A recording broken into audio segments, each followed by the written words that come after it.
Mayam Kurumjeri.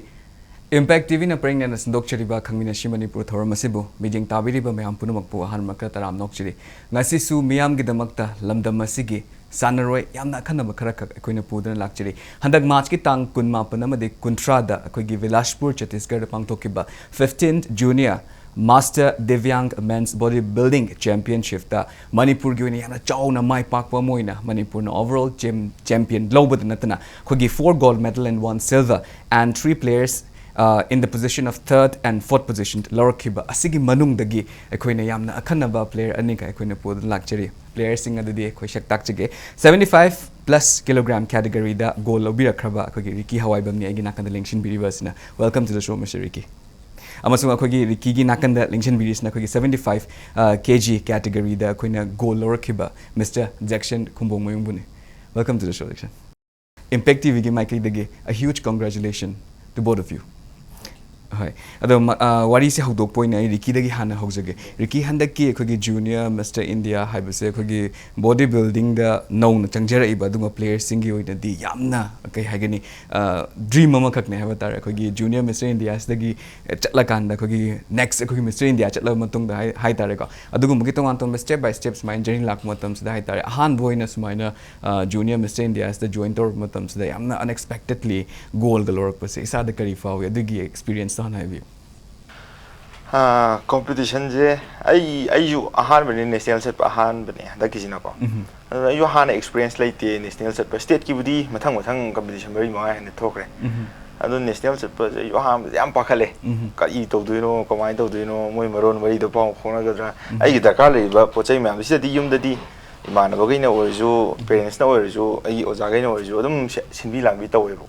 ada di kanan tau bini haiwa wakal ni dum mamme chatpaji dagi even journey ju chang eba dagi train amu late oi chalakpa the weather na sa bu khotpa aswagi wa ba de ada wa ba journey ju da ai ju hayeng ko ai do de no wakal ni wai tre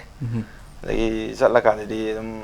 tek mayam chami ai tim ju nuai ba hai tare ko oja ga ju nuai chami ri tim even mu ju dum amma na mateng yam pang nei ko aduna ayaro ga sum khalu da bagai do dam nungai ro dra khan be tam nungai re hai tare lagi ban master thokpa da arnold khoi ko mana ko chen chela ma competition lo potha jaga da ma ja la ga ma noi na wa bi den chen bi den khoi ni even ma gi ai ju tai bi kala ko wa na la ko nungai re dum hale yan sun nungai je nungai ba khak tung na tabi da khoi gi Manipur gi oina so haba tare yamna chokthok chaninga oi ba dugumba khoi gi nakan da thambi ba hai tare sigi trophy and then trophy se na hai tare mingchat me am khak pura ga lakpi ba su sinesu hena jaw na nungai ram gani have a wakal do na thamjage yam su nungai je makha ta na section da mo hangjage section gi na experience kamai tawgi adi matang hai experience ba na haibe ai gi oina samlakna kaini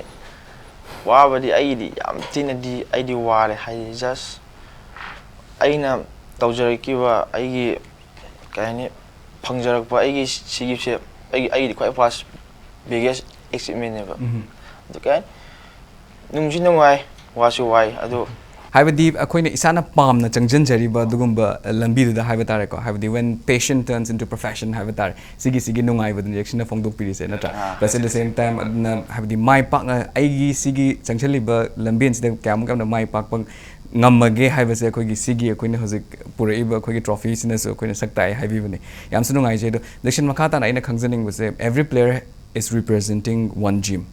Doan tong moi gi gym ma khadum represent taw godoi ni hai tar rejection gi wena de khoi gi kari gym no represent taw kan da khoi gi world gym dagi world gym se kari lam gi widul ya school okay yam sunu ngai rejection makata na riki dam hang jage riki gi wena di represent taw ri gym se kari widun ai je royal gym ni ngom thong represent taw sa jawani yam sunu ngai je korike riki makata na ina mo khangjening base khoi je any kind of profession hai batare khoi gi di chana bi do in hai tare guru shishya parampara hai na khoi gi chana bi da dum lai hai tar have di thabak ama taw matam da guru yaug dragadi hai bi mai pak ta ba dugumba khoi gi wari lairik sing na sulon ma khainare hai tare ko sigi matang sa ina mo khangjening base riki gi oina di khongkhut par ga tak pi rakhiba oja guru me am khakti leram ga hai tar adumak na su sigi level su yo ro in hai tare ko adu oja guru sing su khoi na Khangminnashi Impact TV studio selection video ingai sida ko kitang khangje hoge kana no introduce us to your teachers ai che ya hamda radiant finishes hanara me ko thari hum adui matung jida ꯑꯩꯈꯣꯏ ꯃꯅꯥꯛꯀꯤ royal gym ꯅꯤꯉꯣꯝ ꯊꯣꯡꯁꯤꯗ ꯆꯠꯂꯦ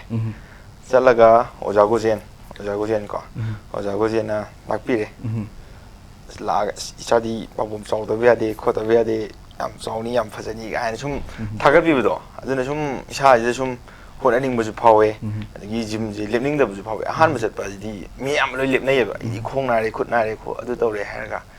ꯑꯣꯖꯥꯅ ꯑꯗꯨꯃꯥꯏꯅ ꯄꯨꯛꯅꯤꯡ ꯊꯧꯒꯠꯄꯤꯕꯁꯤꯗ ꯑꯩꯁꯦ ꯂꯦꯞꯅꯤꯡꯗ꯭ꯔꯦꯕ ꯀꯩꯁꯨ ꯋꯥꯔꯒꯁꯨ ꯁꯨꯝ ꯇꯦꯛ ꯁꯥꯟꯅꯕꯁꯤꯗꯒꯤ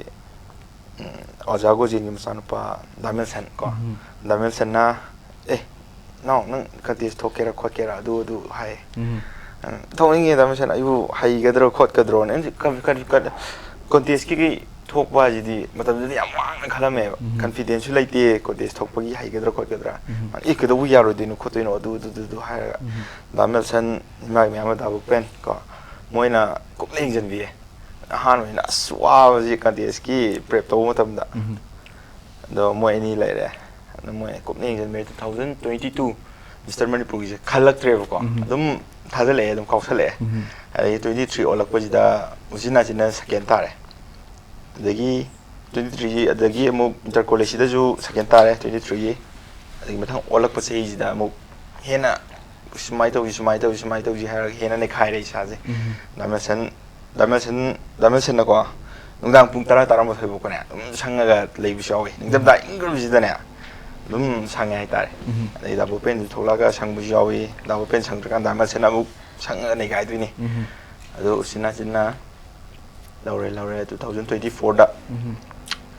enter ꯀꯣꯂꯦꯖꯇ ꯁꯦꯀꯦꯟ ꯇꯥꯔꯦ ꯑꯗꯨꯗꯁꯨ ꯑꯃꯨꯛ ꯁꯦꯀꯦꯟ ꯉꯥꯛꯇꯅꯤꯀꯣ ꯑꯗꯒꯤ 24ꯒꯤ ꯃꯤꯁꯇꯔ ꯃꯅꯤꯄꯨꯔꯁꯤꯗꯅ ꯑꯃꯨꯛ ꯊꯔꯠ ꯇꯥꯕꯤꯅꯦꯕ ꯃꯔꯝꯗꯤ 24 ꯆꯍꯤꯁꯦ ꯑꯗꯨꯝ ꯃꯌꯥꯝꯁꯨ ꯈꯪꯒꯅꯤ ꯑꯦꯊ꯭ꯂꯦꯠ ꯃꯌꯥꯝꯅꯁꯨ ꯌꯥꯝ ꯂꯨꯏꯌꯦꯕꯀꯣ ꯑꯗꯨꯗ ꯑꯩꯒꯤ ꯒ꯭ꯔꯨꯞꯁꯤꯅꯁꯨ ꯆꯥꯎꯕꯅꯤꯅ ꯑꯗꯒꯤ ꯃꯃꯥꯡꯗ ꯃꯦꯗꯜ ꯂꯧꯕ ꯇꯣꯞ 1 2 3 ꯃꯦꯗꯜ ꯂꯧꯕ ꯑꯗꯨ ꯉꯥꯛꯇ ꯇꯥꯃꯤꯟꯅꯔꯛꯄ ꯍꯥꯏꯇꯥꯔꯦ ꯑꯗꯨꯅ ꯑꯩꯉꯣꯟꯗꯁꯨ ꯈꯤꯇꯪ ꯂꯨꯏꯌꯦꯀꯣ 24ꯁꯦ ꯑꯗꯨꯅ ꯊꯔꯠ ꯇꯥꯍꯧꯔꯦ ꯑꯗꯨꯅ ꯀꯩꯁꯨ ꯅꯨꯡꯉꯥꯏꯇꯕꯕꯨꯗꯤ ꯐꯥꯎꯗꯦ ꯈꯤꯇꯪ ꯋꯥꯈꯟꯗꯕꯨꯗꯤ ꯈꯤꯇꯪ ꯃꯅꯤꯡ ꯍꯜꯂꯦ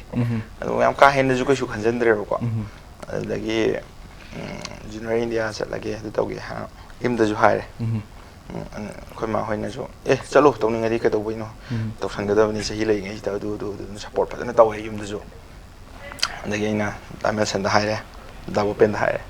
ꯗꯥꯕꯨꯄꯦꯟ ꯁꯨꯃꯥꯏꯅ ꯇꯧꯒꯦ ꯏꯟꯇꯔ ꯀꯣꯂꯦꯖ ꯖꯨꯅꯤꯌꯔ ꯏꯟꯗꯤꯌꯥꯁꯦ ꯁꯨꯃꯥꯏꯅ ꯆꯠꯅꯤꯡꯉꯦ ꯈꯣꯠꯅꯤꯡꯉꯦ ꯑꯗꯨ ꯍꯥꯏꯔꯦ ꯃꯣꯏ ꯀꯩꯗꯧꯕꯩ ꯆꯠꯂꯣꯏꯗꯣꯏꯅꯣ ꯆꯠꯀꯗꯕꯅꯤ ꯑꯗꯨ ꯍꯥꯏꯔꯀꯥꯟꯗ ꯍꯥꯏꯔꯦ ꯑꯗꯨꯒ ꯗꯥꯃꯦꯜꯁꯟꯅ ꯍꯥꯏꯔꯦ ꯑꯩꯁꯨ ꯀꯟꯇꯦꯁ ꯑꯃ ꯂꯩ ꯃꯤꯁꯇꯔ ꯁꯔꯥꯏꯘꯠꯁꯦꯀꯣ ꯖꯨꯅꯤꯌꯔ ꯏꯟꯗꯤꯌꯥꯁꯤꯒ ꯃꯊꯛ ꯃꯈꯥ ꯑꯗꯨꯝ ꯑꯣꯏꯕ ꯍꯥꯏꯇꯥꯔꯦ ꯑꯗꯨꯅ ꯐꯖꯅ ꯌꯦꯡꯁꯤꯟꯕꯗꯣ ꯈꯤꯇꯪ ꯀꯩꯅꯣ ꯇꯧꯗꯧ ꯃꯥꯜꯂꯤ ꯈꯣꯠꯂꯤ ꯑꯗꯨꯅ ꯗꯥꯃꯦꯜꯁꯟꯅ ꯃꯅꯤꯄꯨꯔ ꯐꯤꯠꯅꯦꯁ ꯀ꯭ꯂꯕꯀꯤ ꯇ꯭ꯔꯦꯅꯔ ꯑꯃ ꯂꯩꯌꯦꯀꯣ ꯗꯥꯁꯨꯔꯁ ꯗꯥꯁꯨꯔꯁꯇ ꯁꯨꯝ ꯒꯥꯏꯗꯂꯥꯏꯟ ꯇꯧꯍꯟꯕ ꯍꯥꯏꯇꯥꯔꯦꯀꯣ ꯖꯨꯅꯤꯌꯔ ꯏꯟꯗꯤꯌꯥꯒꯤ ꯍꯟꯗꯛꯀꯤ ꯊꯥ ꯑꯃꯅꯤꯁꯦ ꯑꯗꯨꯃꯥꯏꯅ ꯇꯧꯋꯦ ꯂꯧꯖꯔꯛꯄꯅꯦ ꯍꯥꯏꯇꯥꯔꯦ ꯌꯥꯝꯁꯨ ꯅꯨꯡꯉꯥꯏꯖꯩ ꯁꯤꯒꯤ ꯖꯔꯅꯤꯁꯦ ꯁ꯭ꯇꯥꯔꯇꯤꯡ ꯐ꯭ꯔꯣꯝ 2022 ꯔꯤꯀꯤꯒꯤ ꯕ꯭ꯔꯤꯐ ꯖꯔꯅꯤ ꯑꯃꯈꯛ ꯑꯩꯈꯣꯏꯅ ꯁꯨꯝ ꯈꯪꯖꯕ ꯃꯇꯝꯗ ꯉꯁꯥꯏ ꯀꯩꯝꯇ ꯂꯧꯔꯛꯈꯤꯗꯕ ꯇꯥꯔꯒꯁꯨ ꯑꯥꯏ think 2022 is all about removing the stage fear that you have inside you, right? ꯑꯗꯨꯒꯤ stage fear remove ꯇꯧꯈ꯭ꯔ ꯃꯇꯨꯡꯗ after that, you know, from silver to gold, gradually ꯁꯤꯒꯤ ꯀꯔꯤꯌꯔꯁꯦ ꯁꯨꯝ forward ꯆꯪꯈꯠꯂꯛꯄꯒꯤ ꯑꯗꯨꯒꯨꯝꯕꯒꯤ ꯃꯁꯛ ꯑꯃꯈꯛ ꯑꯗꯨꯝ ꯎꯖꯩ ꯍꯥꯏꯕ ꯇꯥꯔꯦ, which is a need of an for every athlete ꯍꯥꯏꯇꯥꯔꯦꯀꯣ. ꯌꯥꯝꯁꯨ ꯅꯨꯡꯉꯥꯏꯖꯩ. ꯃꯈꯥ ꯇꯥꯅ ꯑꯃꯨꯛ ꯏꯟꯖꯦꯛꯁꯟꯒꯤ ꯖꯔꯅꯤꯁꯨ ꯇꯥꯖꯅꯤꯡꯉꯦ. Injection introduce us to your teacher at the same time. ꯀꯔꯤ ꯋꯥꯈꯜꯂꯣꯟꯗꯒꯤ ꯄꯨꯟꯁꯤꯒꯤ ꯏꯍꯥꯟ ꯍꯥꯟꯕ ꯑꯣꯏꯅ ꯗꯝꯕꯦꯜꯒꯁꯦ ꯄꯥꯏꯈꯤꯕ ꯋꯥꯔꯤ ꯌꯥꯝ ꯐꯖꯕ ꯂꯩꯔꯝꯒꯗꯕ ꯃꯥꯜꯂꯦ. Tell us your story. ꯑꯩꯁꯦ ꯑꯍꯥꯟꯕ ꯏꯁꯥꯁꯦ ꯌꯥꯝꯅ ꯁ꯭ꯀꯤꯅꯤ ꯌꯥꯝ ꯑꯣꯏ. ꯑꯩꯁꯦ ꯑꯍꯥꯟꯕꯗ ꯑꯩꯁꯦ ꯖꯤꯝ ꯁꯥꯟꯅꯕ ꯑꯩꯅ ꯍꯧꯔꯛꯄꯁꯦ ꯑꯩꯈꯣꯏ ꯑꯩ ꯏꯅꯥꯎꯄꯥꯁꯦ ꯃꯥ ꯍꯥꯟꯅ ꯃꯥ ꯁꯥꯟꯅꯈꯤꯕ. ꯃꯥ ꯁꯥꯟꯅꯕꯗ ꯑꯩꯁꯦ ꯃꯥꯁꯦ ꯈꯤꯇꯪ ꯃꯥꯁꯦ ꯅꯣꯡꯃ ꯁꯨꯝ ꯏꯝꯄ꯭ꯔꯨꯞ ꯂꯥꯛꯄꯁꯨ ꯎꯕꯁꯦ ꯑꯩꯁꯦ ꯁꯥꯟꯅꯅꯤꯡꯉꯦ. ꯑꯩ ꯖꯤꯝ ꯁꯥꯟꯅꯅꯤꯡꯉꯦ, ꯏꯁꯥꯁꯦ ꯌꯥꯝ ꯄꯥꯝꯃꯟꯈ꯭ꯔꯦ ꯈꯣꯠꯈ꯭ꯔꯦ ꯍꯥꯏꯔꯦ ꯑꯩꯁꯦ. ꯑꯗꯨꯗꯤ ꯌꯥꯏ ꯀꯩꯅꯣ ꯑꯩꯈꯣꯏ ꯂꯩꯀꯥꯏ ꯀꯩ ꯍꯥꯏꯅꯤ ꯑꯩꯒꯤ ꯐꯥꯔꯁ ꯑꯩꯅ ꯖꯤꯝ ꯁꯥꯟꯅꯩꯁꯦ ꯑꯩ YBB ꯖꯤꯝꯗꯅꯦꯕ. YBB ꯖꯤꯝ ꯄꯤꯁꯨꯝꯗ ꯁꯤꯗ ꯀꯩꯅꯣ ꯑꯩꯈꯣꯏ ꯃꯥꯒꯤꯁꯤ ꯑꯃꯨꯛꯀꯤ ꯃꯄꯥꯝꯅꯦꯕ. ꯑꯩꯈꯣꯏ ꯃꯄꯥꯝꯁꯤꯗ ꯑꯗꯨꯗꯤ YBBꯗ ꯆꯠꯂꯁꯦ ꯀꯩꯅꯣ YBBꯒꯤ ꯅꯪ ꯑꯣꯖꯥ ꯕꯤꯄꯤꯟꯁꯦ ꯑꯩꯒꯤꯗꯤ ꯇꯥꯃꯣꯅꯤ ꯂꯩꯀꯥꯏꯒꯤ ꯍꯥꯏꯕ. ꯆꯠꯂꯦ. ꯑꯗꯨ ꯇꯥꯃꯣ ꯀꯩꯅꯣ ꯑꯩ ꯏꯆꯥꯅꯨꯄꯥꯁꯦ ꯖꯤꯝ ꯁꯥꯟꯅꯅꯤꯡꯉꯦ ꯈꯣꯠꯂꯦ ꯍꯥꯏꯕ. ꯑꯩ ꯑꯣꯖꯥ ꯕꯤꯄꯤꯟꯁꯤꯅ ꯑꯗꯨꯗꯤ ꯀꯩ ꯌꯥꯅꯤ adudi yani kaino thambira mo sineba dene koja bibini aigi weight ko ole kaino nangi weight sibu asam na pai ju kaino weight 42 da ai gym jana hore sa ko laga keba kai filang gino ma Lord of the Ring gi ama fattaba ma bayaw godo adu male sine pojan ai mi am contest ko da amang da mi am no da ko ta na ga to adu ikai sa body shaming in a good way, right? adu ko japin na ai nang je contest thok pai nang yani khoni nang gi physics je good physics oi khole structure yam chumi kholen hai ina ai je contest thok bu yani ha bu ai je mi ye yeng bane ba mi body ge je ai ju thu adi nong le choi si body choi la kani ko ai je khale sa da ai ko ja ai hai ga ai chana re adu 2021 de je gym chana ba ai je phok bane ba 21 chana re adu ga khoja pipin na 22 da thok sina 22 de thok ba hore 22 Mr. Manipur thoe adu da ai je we 70 da thok bane ba 70 thoga ai je top 10 di challe ai top 10 challa dum ha ma first time thok pani na ju top 10 cha ju dum pitok chare adu da gi ai je t-shirt phange ka tre ju chamana adu da gi ju ke 2022 loi gra 23 je keno ko le wa ki crisis ma la ba khupa tawre da gi ai gi ju luhong ba khotpa la pa sin ai ju 23 sima patha jare adu 24 ai harok pa je ai gi khoi baba gi mamana bi amale ni jindai na wal gym gi jumba gi course mana adu di wal gym da la okol hai adu ai baba gi kimani bi gi mainu pa je course ne ba matam amina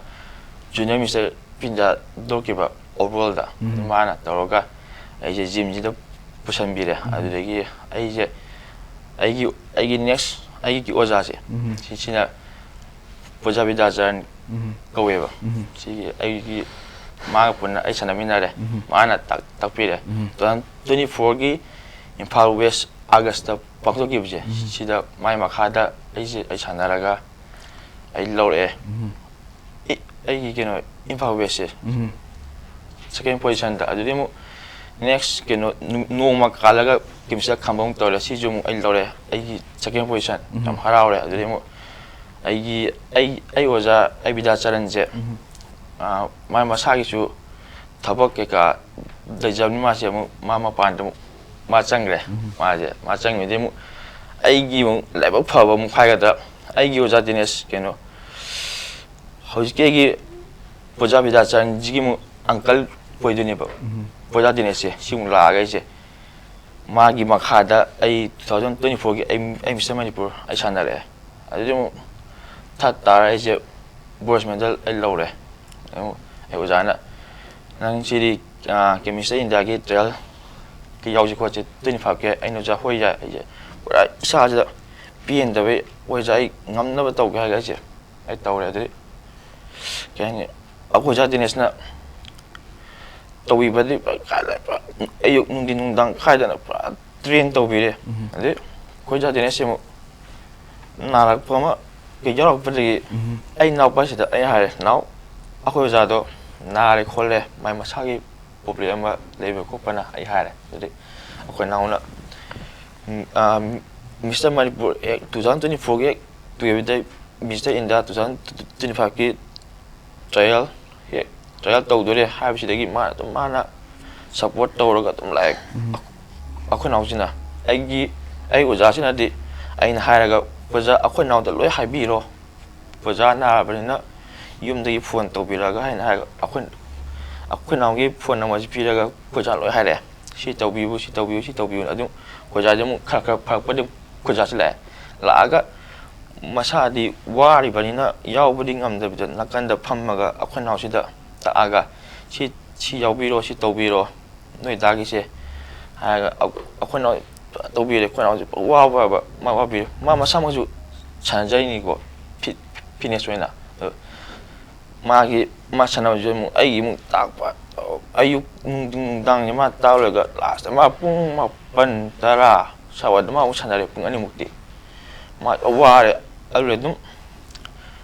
samana trial jum khanjale trial khamani mu akhoi ja jum trial khallo mu na pharak pa mu harau jara mu matam khare mu amamu manare ayo ja je ramatha sare kamai tawduno ai mission ja ju daw ya gadra ya khamani mata sare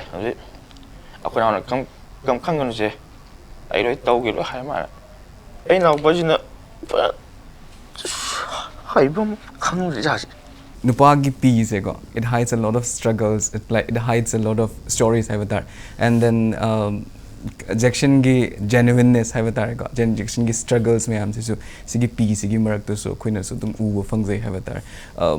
We cannot say anything but congratulations. Have the Sigi say not only Mr. India Juniors handaki say win to was have the it's not only about winning, it's about showing who you are. Have the Sigi shortness urakan the Sigi struggle Sigi so have the mana makagoina the minus pirak boy ganina khale. We want to know your stories, but then I would like to give you some time so that you could breathe. Jackson, thank you so much for telling us the stories in brief. Makata na Ricky dong lakchage. Ricky akoina mu khangzaba singa sai oja guru gi matang da sum Ricky na sum haibi gra haitar. Akoina sigi matang da akoina Ricky gi oina so as a player moina as a human being moina I know you have a lot of story to tell. Just like Jackson's gi oina story me khak so akoina khangam ga da leram ga da mal haitar. You know harau bod ding trophy sing ang thangal over makeup to katani harau ba habas adugi marum di awaw me am kaksul mai leram gadaf male. So any kind of struggles that you face in this journey adugi matang do sa haibiyo awaw why ham na di ko ijo when akoi yum je mi laita ko mi laita ba haibdi akoi ma ne akoi ba ne ai ne akoi je na mu mapa da laithokiba tambagi akoi ma ji thabak chatle ba ko ozani ba ko ozani num ngan na chali dana ko adana akoi ba ju ahan ga oi ba ga ai mon da ju thabak se hai ba ngam da ba ko to am ta ngam na ba chen ba pung mari da gi hawat la sana ba sat ni ko adagi mari da nang na ba satre dana ko sina thienge du tawai khole sum thawai yaw do ma le dana ko matam sum thingdar ko khotar ko le adu khan gi dra wa kan do ahingi sum dum na ai sana ba se ko ju ma yaw ka obdi aduna aswai yom da ju hai bu ngam de pasa ju sum hak lai ta hai ning hak lai ta hai pasa ju hai bu ngam de sana pasa thok bu na tab ni na ko adagi wai adagi hing ni tom do khan khala pi jo da hu jo i bu ju oi ge dra ne oi roi dra ne na ko ado changura bani na marak ta tok thok po ju pasa sangin tok thok po ju kai do ni adagi changjal lu re i ju oi ge dra na su mu khan ba maram di tonari ba struggle me am je khangde moi mi atai ju warang mai ko ai jo wai khangde ka ma hai de no khangde hai tho pa ga hai yamna su ngai ta za matam da ko Jackson dong lak chege Jackson nga sai su abdi amna you know you make the room very emotional with your cry hai da go and we sincerely agree with that aduga aina mu khangjaning ba Jackson abdi adugi wari marak tu da hai da go Jackson na sam toina pan bi gi Jackson gi right hand oi gi ba Jackson gi inau nupa dagi first kudang paraga ozagi manak tapushan bigi ba ima adagi Jackson gi baba Jackson gi family and then kasagi wari the koi luhong gi wari ma so hai tare you are raising a new small very cute family for yourself also so introduce us to your family ai baba je thawak ke ka dem da tawjate ai mama di IMC ta supervisor do ga ai gi nan auna dum study dum college lab tawjari dum aduga ai gi wa aigi naw pa gi mingjina pritam do aigi web sina rani bala mama samak ji lepting isan puina pujari hoi yan sunu ngai ima ba gi mingdi aigi mama gi mingna tampa sana baba gi na Prem Kumar okay adlai fam di ka kai di fam jina ai kasapat jarale okay yan sunu ngai thank you so much for introducing to your family Dakshan ado Ricky gi mla chili Ricky introduce us to your family kai lam de gi no ai baba gi ming na ko ho bam na da kisor ma physical education PT oza or me ko ma retire taw gre sahi amani manga akoi ma sina RKP ola ta ko RK Purata ma primary teacher government ki ko government ki oye aduga akoi chi amaju lei akoi chi jina hoiba mirina ko ma Bangladesh ta MBBS tawri ko haje ado aina basikong kitnapano yam sunu ngai ji ka adu father so khoi ge physical education ge lecturer mo khop oir me na du minus takpi ko sigi is that they have the father ge side ge because you know physical education they know things about one or two about exercises they know one or two things about bodybuilding hai dar father ge reaction di kamai the way supportive oi ge right in this journey adu gi matang da sai father ge ha ga ko khoi ba je moi je haina sana re ko khar hockey ke ka sana moi na ije ko thaina da gi sport ki line ji da ko kainom tong yu chano ne moina boxing training chat alami adagi even hockey ge je lai da hockey ge ma moi chana ba gi thaina ko lai ba ko hockey chano du to ko oi da bai tare hak chana ni to ka ni isana pam je da bani na ko interest lai rakte ba nam da hak chana ko na ba da cycle thau de thauning de isana interest lai de aduna even bodybuilding ji moina ba chano je moju knowledge lai jade ba atai ke di lai ga ko adana bodybuilding sang pa da hoi ba jam harau ba haitare chan to lai ba lai ta ba ke ko ke du yam lai ba su na ta ba ngam na ba sum ina ba ji da kha dum support yam oi tawe hoi ba je khangde ma wara ju ne ko ya utok de khoi ma ju kya utok de wari di khangi ka wai khang ma of course have the bodybuilding is one of the most expensive hai tare ko have the sigi mayam sida sigi level si bawu da have the SA youth ani khakna sigi level si bawu da sumaina changsilak pa ngammi ba hai tare ko sisu yamna chawba khoigi ma khakni individual level that minus so hona bigi was ne ke do have matam nga si state level da sumain tor kan da national level da sigi khong thangsil pa ngam ki bane hai tare yam sunu ngai je ado gi matang da so have you like family gi reaction di comment the way adi matang da so have you ai ge di ai akhoi ba ga khoi ma ga je ai je thadi jam therapy ai gi si lan ji daina chang ba du therapy je uthorak din ke nom ta do aina hamba lorok ki bagi title top 10 changib je sida akhoi ba je ke hani ka thung je la kap kre ko ba je ai ko ba khangje bana te bodybuilding khang man te ba pura zero knowledge ne ba do khang da su wa ki ba mayam do ke no mai pala dina tawjaki ni na do pak tawje ko ba kapsa ga ko TM ko mana taw je kim tum ya ma PhD khoi ji na to ga ko ba je ha le ka ma je pha ga ma je kharau ja kre aina no ko la taw du da je kan te sim mathangi ai gi waste ka kham gi tolok pe ji da ko ba je aina second ani thang thana lok pu da harau gre ma je benja lega ai chen pa to chu ma wan ko da tamba to laga moi pun ma ko to da du moi to da pa si tak tire bai second ani la loi ko ai chen pa ko du moi am tharau re ko bai pau tam da ko ta dai ko ba de mu Manipur chu mu that ta bu ko ba am harau re ai di wa ki ba ai na to gi ba de ai ba wa na pasha leiga leiga ki macha da mutani na wa ki mem jo loi ko ba che dai akho jana phone tori ko ba da rejection je kim se da gi ja yon je kho che akho ban poja yon che keno poja phone na bu ayani kho ni sem bu thu di na mu khai la de akhoi ba na mu ai won da pau tam me na ojana sama ai khole ai oja tine se man ai ja tine sin da sama hai re khole nang bu ngam ga da kho ka da ai no ai ojana ba ra de dum ai ngam ni dum khalle ba ai thoke adum noina adum tau ka da ba dum tau biro ai ju ai ngam ba best level da ai hona gi ko ba tau ra se du din ta khai re akhoi naw nang support tau da ko ta akhoi naw support si di pra ga ni lo re 100 tan support ma gi mi pun ga da ba ma gi college sat ka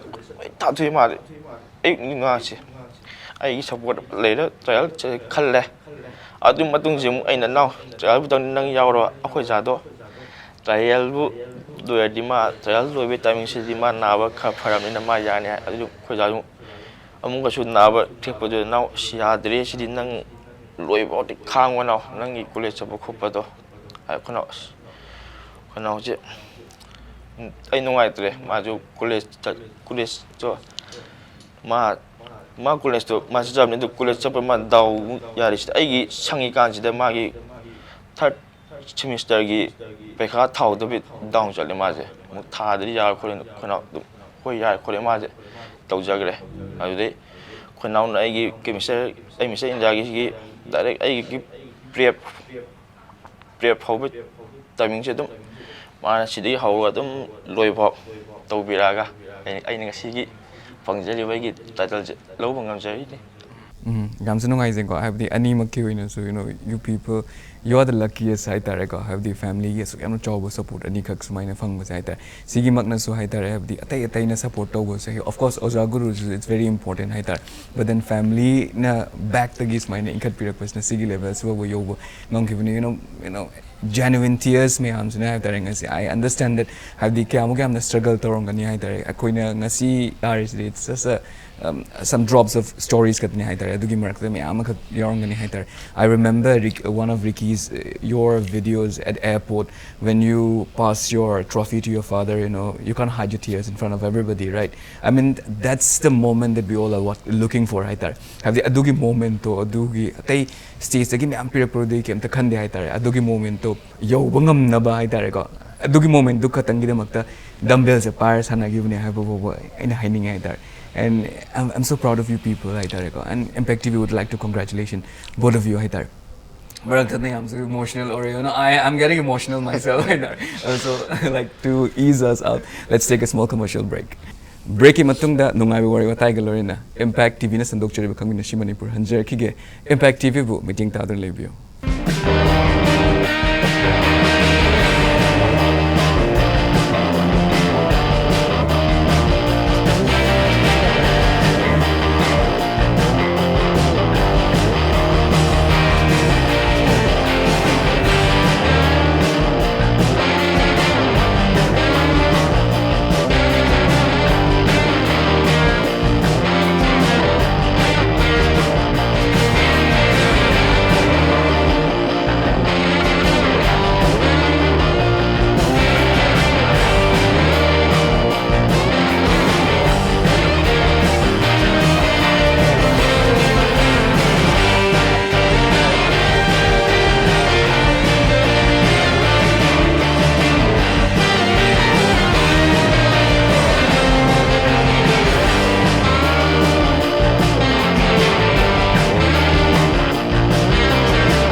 break ki matang da myam taram nok chiri Ricky ma dejection ge wari makhata jage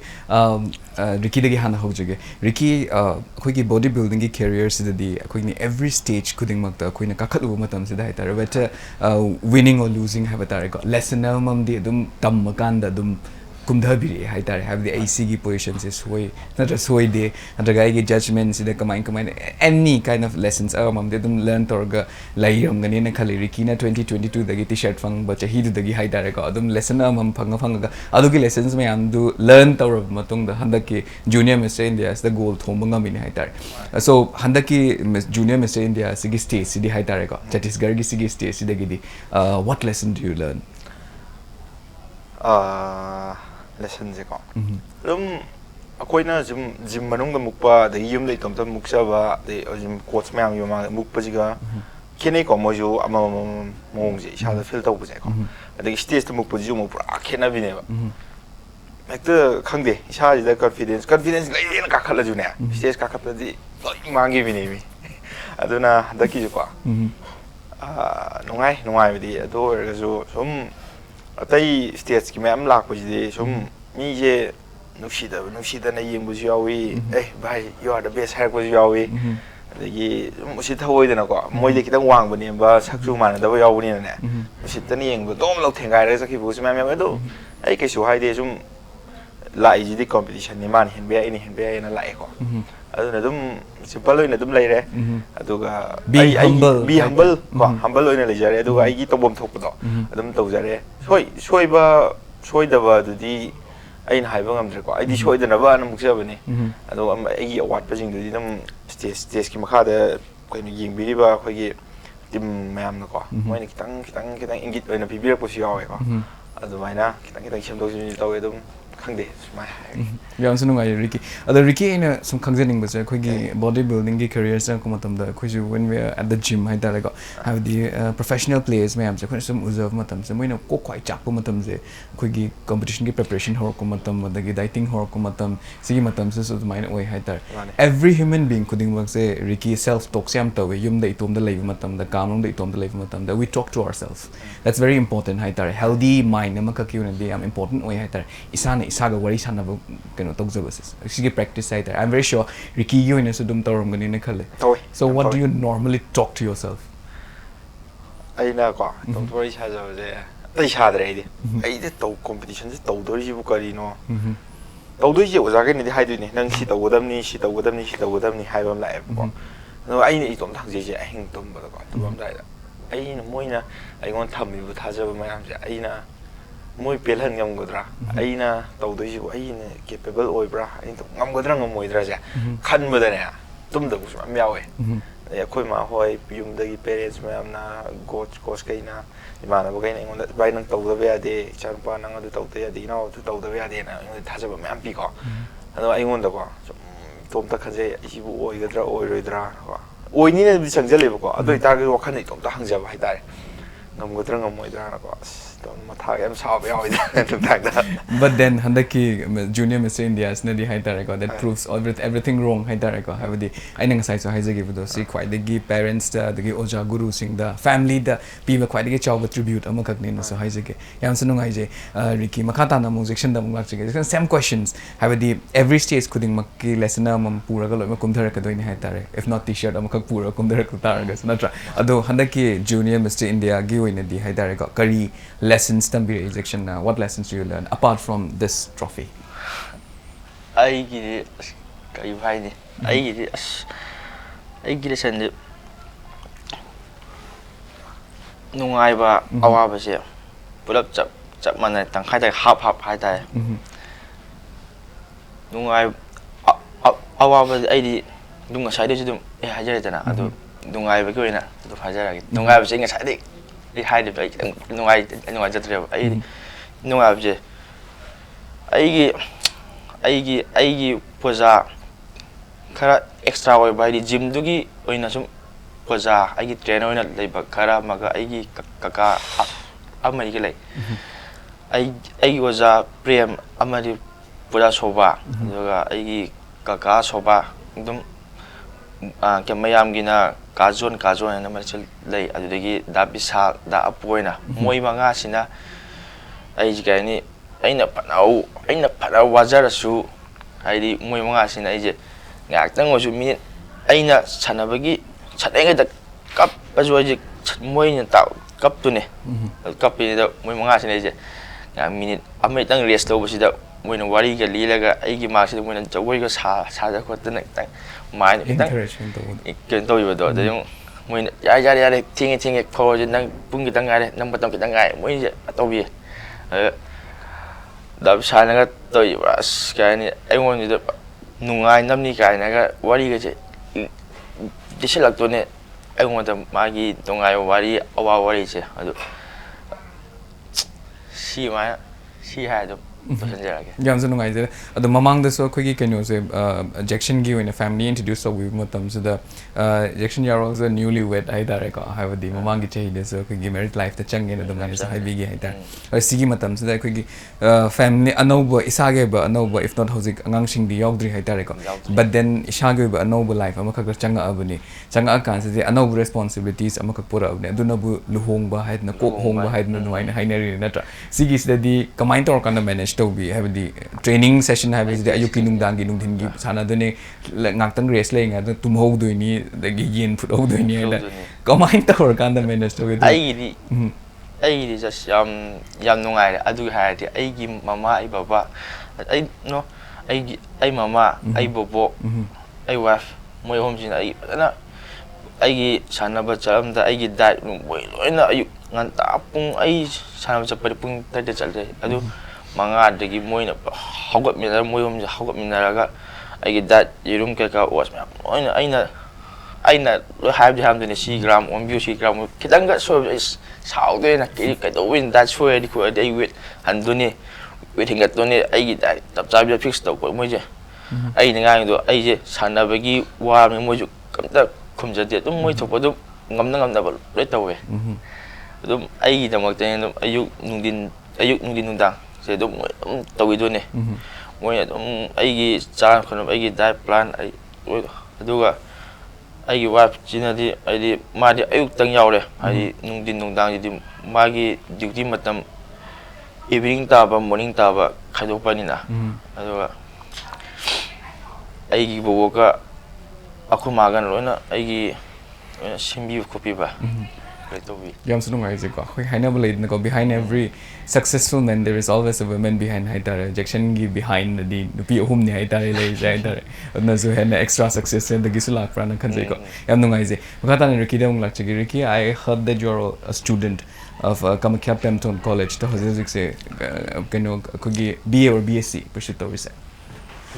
BSc pursue to in haitare ado student life amaka ko in habdi sisu amdi education sisu pursue to the way the important way haitare sigi matang sa sana banga sai haijage bu have the 3 times a day sana ka doine meal prep to ka doine and then accuracy is important in bodybuilding haitare kamain to kan the manage to be anis wai ko sana bje sadagi college se tabya de ko aduna sum chatta ba timing ju ekte yawe college se ado chalaga ju ayu nga ta pung mari dagi sana tho pung mari dagi sana tho ni college timing ji mamang da pung amani ngana lo shandoi ni adagi mil sa thok ko taroga college se pung 10 de hobu ji mapan 10 de hobu 10 de chat bu yawe ba dum oja ga na buka tarai ga bu yawe ba dum khumam de ga sho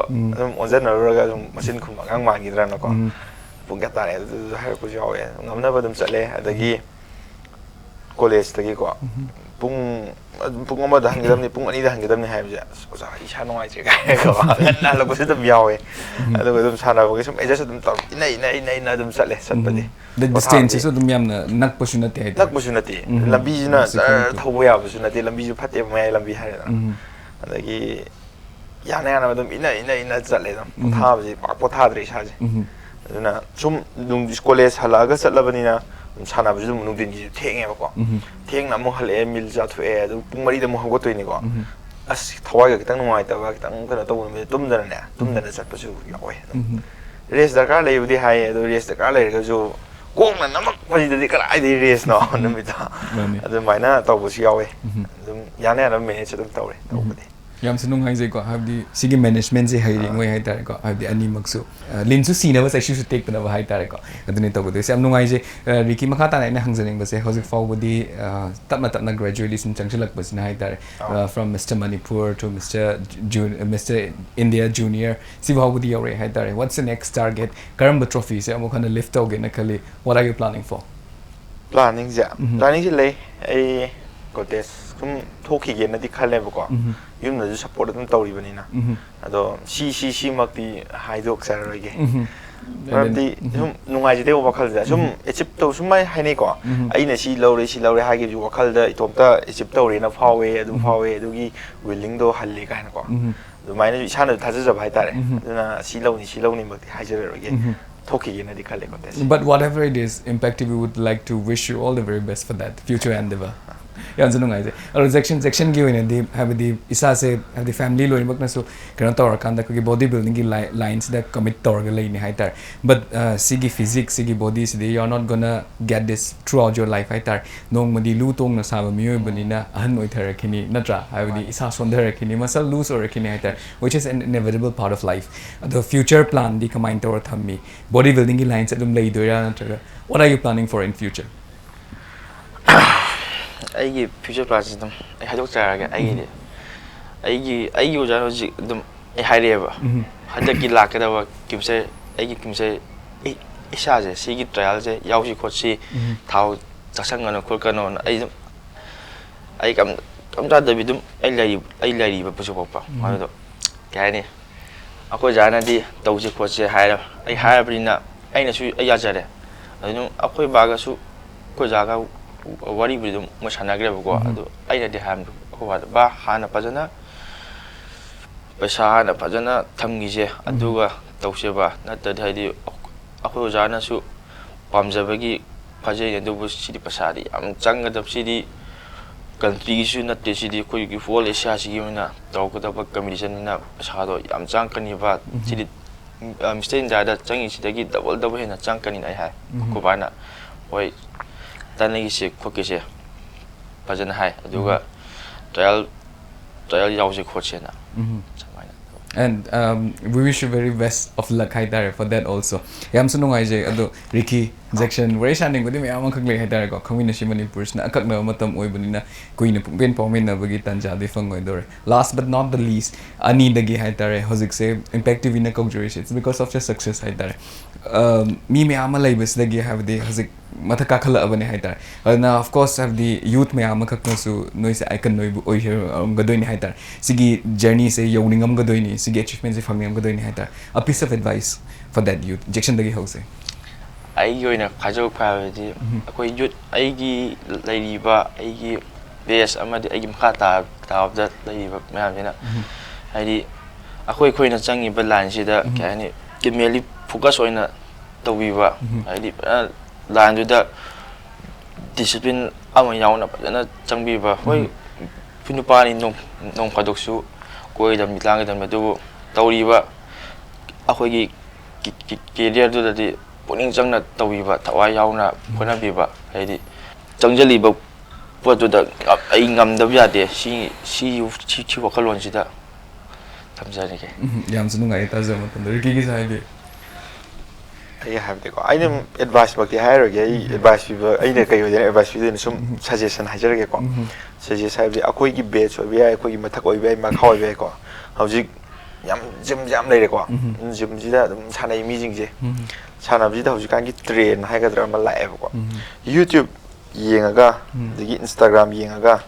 ꯁꯤ ꯆꯥꯒꯗꯕꯅꯤ ꯁꯤ ꯁꯥꯟꯅꯒꯗꯕꯅꯤ ꯁꯤ ꯆꯥꯒꯗꯕꯅꯤ ꯁꯤ ꯁꯥꯟꯅꯒꯗꯕꯅꯤꯅ ꯃꯤꯗꯤ ꯑꯐꯥꯎꯕꯅ ꯑꯍꯩꯕꯅ ꯃꯥꯏ ꯆꯥꯟꯅꯖꯕꯗꯣ ꯊꯥꯒꯠꯆꯔꯛꯄꯅꯦꯕꯀꯣ ꯑꯗꯨꯁꯨ ꯃꯣꯏꯅ ꯁꯨꯝ ꯁꯥꯟꯅꯕ ꯍꯩꯇꯕ ꯑꯣꯔ ꯁꯥꯟꯅꯕ ꯕꯤꯒꯤꯅꯔ ꯀꯥꯡꯕꯨꯅ ꯁꯨꯝ ꯃꯁꯥꯗ ꯑꯦꯄ꯭ꯂꯥꯏ ꯇꯧꯁꯟꯕ ꯍꯥꯏꯇꯥꯔꯦ ꯄ꯭ꯔꯤ ꯋꯥꯔꯛꯀꯁꯦ ꯑꯃ ꯌꯥꯟꯁꯤꯜꯂꯒ ꯊꯛꯄ ꯑꯃ ꯌꯥꯟꯁꯤꯜꯂꯒ ꯊꯛꯄ ꯃꯌꯥꯝ ꯌꯥꯎꯋꯦꯕꯀꯣ ꯀꯦꯐꯤꯟ ꯌꯥꯝ ꯋꯥꯡꯉꯤꯗꯅꯀꯣ ꯃꯣꯏꯁꯦ ꯑꯗꯨꯅ ꯁꯨꯝ ꯃꯁꯥꯗ ꯆꯥꯟꯅꯕ ꯆꯥꯟꯅꯗꯕ ꯑꯗꯨ ꯑꯗꯥ ꯈꯪꯗꯦ ꯑꯩꯗꯤ ꯁꯤ ꯑꯗꯨꯅ ꯇꯧꯏ ꯌꯥꯝ ꯆꯥꯟꯅꯕ ꯇꯧꯅꯕ ꯁꯥꯟꯅꯕ ꯃꯌꯥꯝ ꯂꯩꯌꯦꯕꯀꯣ ꯖꯁ ꯍꯥꯏꯅꯤꯡꯕꯗꯤ ꯁꯨꯝ ꯁꯥꯟꯅꯒꯗꯕꯅꯤꯀꯣ ꯑꯗꯨ ꯁꯨꯝ ꯖꯁ ꯌꯥꯝꯗꯕ 3 months PT ꯑꯃ ꯂꯧꯔꯒ ꯇ꯭ꯔꯦꯅꯔ ꯑꯃ ꯂꯧꯔꯒ ꯑꯣꯔ ꯄꯩꯁꯥ ꯂꯩꯇ꯭ꯔꯦ ꯍꯥꯏꯕꯗꯤ ꯁꯥꯟꯅꯃꯤꯟꯅꯕ ꯁꯦꯅꯤꯌꯔ ꯑꯝꯗ ꯗꯗꯥ ꯏꯌꯥꯝꯕ ꯅꯠꯇ꯭ꯔꯒ ꯏꯅꯥꯎ ꯑꯣꯏꯔꯁꯨ ꯑꯩꯉꯣꯟꯗꯩ ꯑꯉꯥꯡ ꯑꯣꯏꯔꯒꯁꯨ ꯁꯥꯟꯅꯕꯗꯣ ꯍꯩꯔꯒꯗꯤ ꯃꯉꯣꯟꯗꯒꯤ ꯁꯖꯦꯁꯟ ꯂꯧꯕ ꯀꯩꯁꯨ ꯀꯥꯏꯗꯦꯅ aduna adumaina akhangba surrounding dagi hangdana khotana apply to we have a poto adu to haninge sum phone da ui na tok tok pangsa cha ba do adu kana da umade soka da umala e kan de ko content creator me am harau no pot ne isa du dikai ta kana ho do yang sunu ngai je ani mak se am thaga chani nge ta and chilla matam ka kai thok pin impact tv ge koi Khangminnashi Manipur sing tang no some nan da nai ta ko have the I got to know from this episode I got to know who Mr. Ricky Hawaii Bum is I got to know Mr. Jackson Kumbomuyum is not have this amna worry no anwai me am kak sana bi ta and impact tv na so hen mai pak na you know impact tv gi team the giso koina haizening we say we wish both of you to see you all at Mr. Olympia the Vogue stage the Vogue koni yeng bangam jeraki ge thank you so much for your time thank you Masige Lorena Impact TV na paring na sindok chariba Khangminnashi Manipur thoram matang swaida lotion jere mathangi episode ta ano personality kya ga Lorena miyam gi damakta ano worry kya ga Lorena Impact TV na sindok chariba Khangminnashi Manipur hanjer ki ge Impact TV bo mijing ta dar lebiu